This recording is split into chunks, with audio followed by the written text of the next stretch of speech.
came across them about 12 years ago in Edinburgh in a curio shop. That's nice.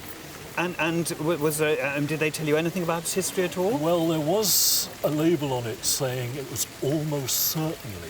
Almost certainly. We've heard that one before. I know.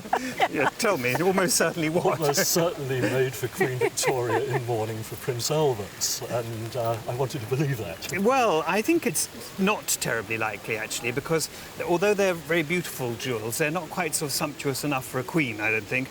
And it's called champ-levé enamel, which means literally a raised field, and the enamel fills the reserves where the engraving tool has gone. And it's picked out rather nicely with these crowns, and I think probably the crowns have given rise to the idea that this is a piece of royal mourning jewellery. It's rather interesting that you bought them in Scotland because they're set with cairngorms.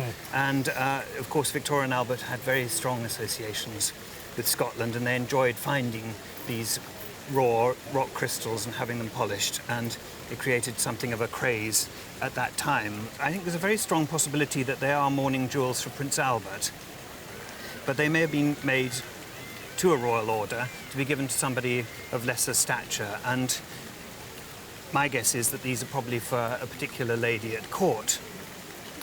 Prince Albert died in 1861, and the Queen was utterly grief-stricken. She wrote to her uncle, King Leopold of the Belgians, saying, "My life as a happy one is ended, the world is gone from me." And then, thence afterwards, until she died in 1901, she was preoccupied with her grief and her mourning. So these would have been an appropriate thing.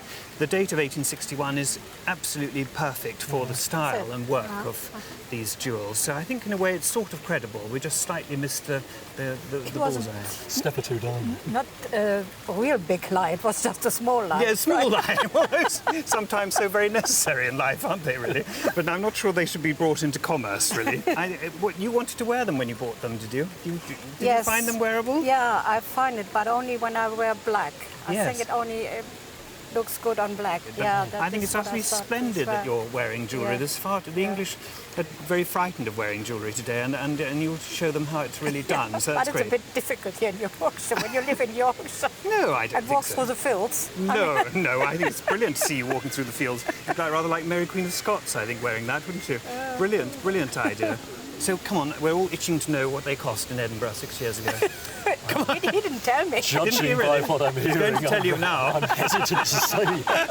He's going to have to tell you now. I paid something in the region of £3,000 for it, which probably makes you gasp. No, it doesn't. No, it doesn't make me gasp. It's quite a full price, without doubt. But the thing is that it's no good sort of chasing bargains all one's life. And if you really want good things, you've got to pay for them. And there's an old saying in the antiques trade that one really only regrets one's bargains. One never regrets one's extravagances. You certainly shouldn't regret this. This is lovely, lovely jewellery. Thanks for showing it. Brilliant. Okay, thank you. Thanks very much.